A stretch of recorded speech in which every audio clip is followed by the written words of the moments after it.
Monsieur Limongi. Oui, merci Monsieur le Président. Ma question s'adresse spécifiquement à Monsieur le Président de la Caisse centrale de la Mutualité sociale agricole sur le sujet de la complexité administrative à laquelle les agriculteurs font souvent face de manière générale, que ce soit sur l'installation, la déclaration des charges sociales, l'édition des fiches de paye, qui les oblige d'ailleurs souvent à recourir à des centres de gestion coûteux, qui ne leur permettent d'ailleurs pas toujours d'éviter des erreurs et des régularisations tardives. Cette surcharge administrative a un impact direct sur le temps, leur santé mentale et leur accès aux soins dans un secteur, comme on sait tous, déjà marqué par une forte détresse. Donc disons clairement, tous ces papiers, cette démarche, parfois les mine d'une force inimaginable. Et moi, je constate aussi sur mon territoire de Seine-et-Marne, c'est que face à ces difficultés, parfois, il y a un manque d'interlocuteurs joignables à la MSA. En tout cas, c'est ce que j'entends moi en tant que député qui sillonne ma circonscription et qui rencontre des agriculteurs. Et moi, je voudrais vous entendre un peu sur vos démarches de simplification, d'accessibilité de la MSA. Dans les faits, voilà, qu'est-ce que vous faites concrètement pour garantir un accompagnement plus accessible afin de préserver leur santé et le bien-être des agriculteurs? On est à la grande époque de la simplification, donc ouais, je voulais attendre un petit peu votre position sur le sujet. Merci à vous. Mesdames et messieurs, peut-être monsieur le député, je vais répondre directement à votre sollicitation. Déjà, merci de me poser cette question parce que je pense que vous sillonnez votre circonscription et moi le pays, le pays a été en proie à un certain nombre de mouvements agricoles tout au long de l'année 2024 où les agriculteurs, de manière peut-être prioritaire, ont fait remonter un certain nombre de revendications, alors diverses et variées, notamment en lien avec le revenu, la valorisation de leur travail, en lien avec la dignité qui est la leur, et puis qui ont fait effectivement remonter un certain nombre de revendications autour de leurs institutions, et la MSA n'y échappe pas, autour de la prise en charge et de l'accompagnement de leur statut particulier. Vous avez parlé d'accessibilité, vous avez parlé d'accompagnement, de simplification, de décomplexification. Sachez que, alors,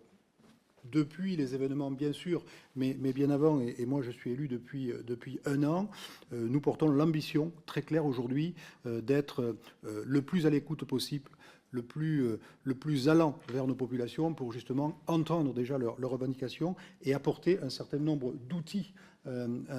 pour lever justement le frein de ces irritants, parce que ce sont bel et bien des irritants qui souvent eh bien, se transforment dans la phase ultime, souvent dans une forme de mal-être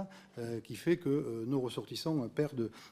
complètement pied. Alors, ce sont des enjeux, alors peut-être quand on le peut, de simplification par la digitalisation de nos procédures, parce que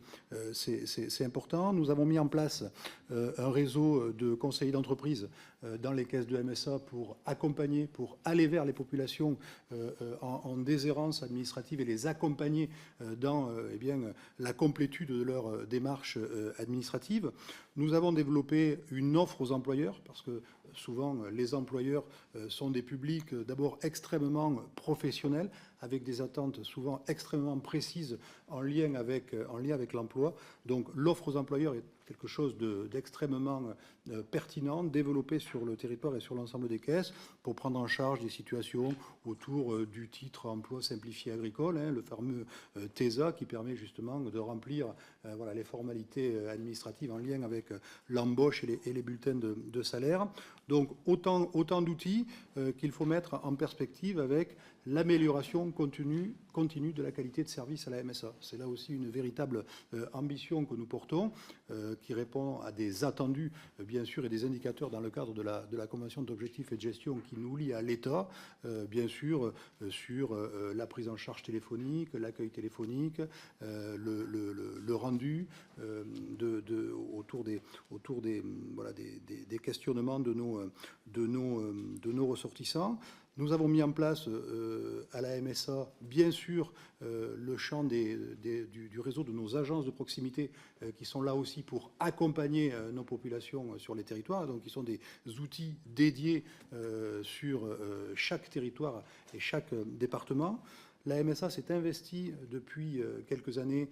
dans le dispositif France Service pour déployer une offre d'accompagnement, une offre de services complémentaire à ces populations. Et aujourd'hui, la MSA est bien sûr opérateur de par la loi dans l'ensemble des maisons France Service, mais a fait le choix politique de porter sur le territoire national plus de 80 maisons France Service qui sont un accueil de premier niveau pour justement être une offre supplémentaire pour accompagner nos populations. Ça, c'est l'offre que nous mettons en place pour justement essayer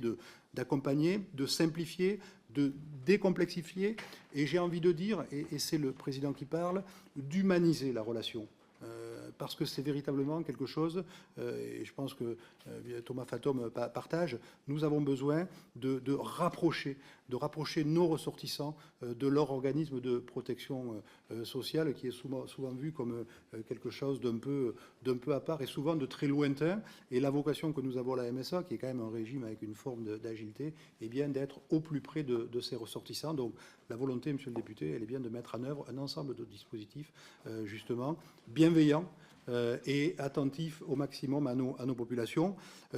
Si j'en viens au sujet de la réparation, alors on a parlé tout à l'heure de l'aide au répit, qui est un outil aujourd'hui pour accompagner, prendre en charge ces populations en proie à la difficulté, à la déshérence souvent sociale et psychologique. L'aide au répit administratif, ça c'est une réponse que nous avons mis en place en 2024, donc une enveloppe financière que nous avons mobilisée sur nos fonds propres pour accompagner nos populations, et bien souvent pour certains qui n'ouvrent plus le courrier, on perd du pied de manière totale dans tout le champ administratif, donc avec tout le champ de nos travailleurs sociaux, de nos conseils d'entreprise, qui sont en capacité d'aller auditer, d'aller regarder ce qui se passe dans l'entreprise, dans l'exploitation, et d'apporter une aide justement en lien avec les centres de gestion pour essayer de remettre l'entreprise et le ressortissant, de lui remettre le pied à l'étrier. Et c'est quelque chose qui aujourd'hui fonctionne de manière